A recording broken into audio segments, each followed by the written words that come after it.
Hello students. Now we shall look at equal payment series compound amount. In the first two compound interest problems, we have seen single payment.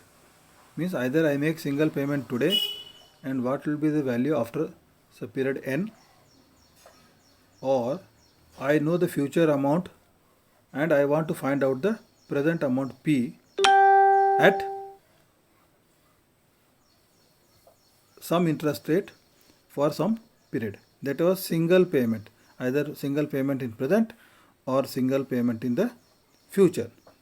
But now we shall look into equal payments, means series, annually payment, like monthly payment or annual payment, like we pay EMIs, no, for the loans we take.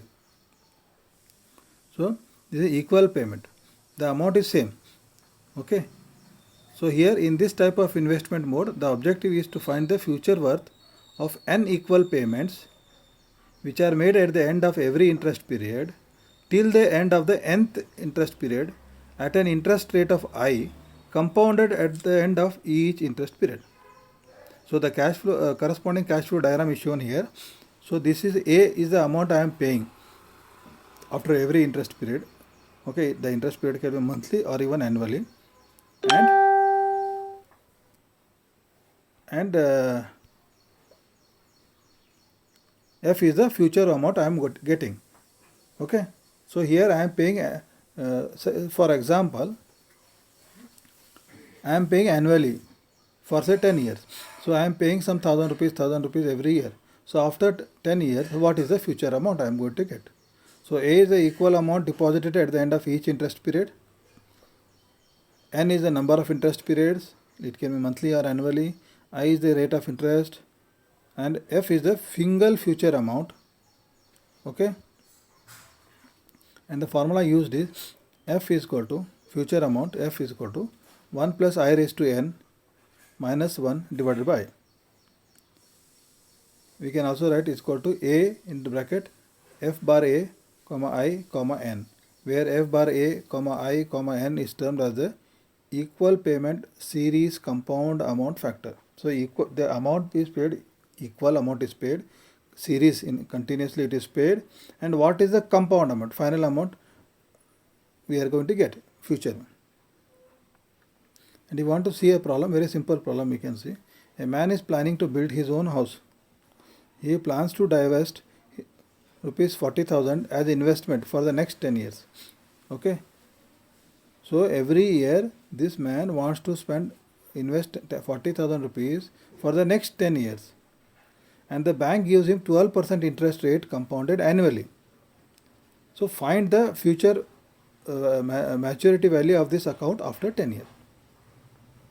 Now here we know that A is 40,000 rupees. I interest rate is 0.12, that is 12%. N is 10 years. We have to find out the future value F.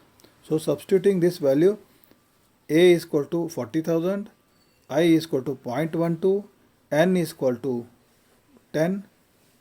Okay, in this equation F is equal to A into 1 plus I raised to n minus 1 divided by, we will find out the future value. Okay.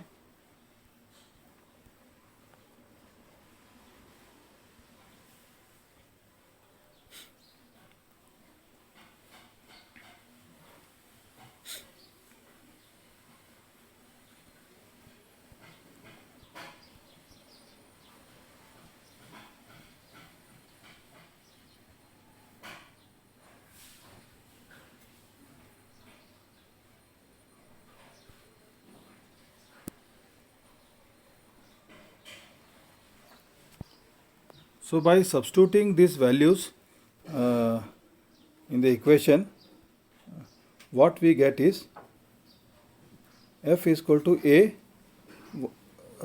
that is 40,000 rupees, in bracket 1 plus 0.12 raised to 10 minus 1 divided by 0.12.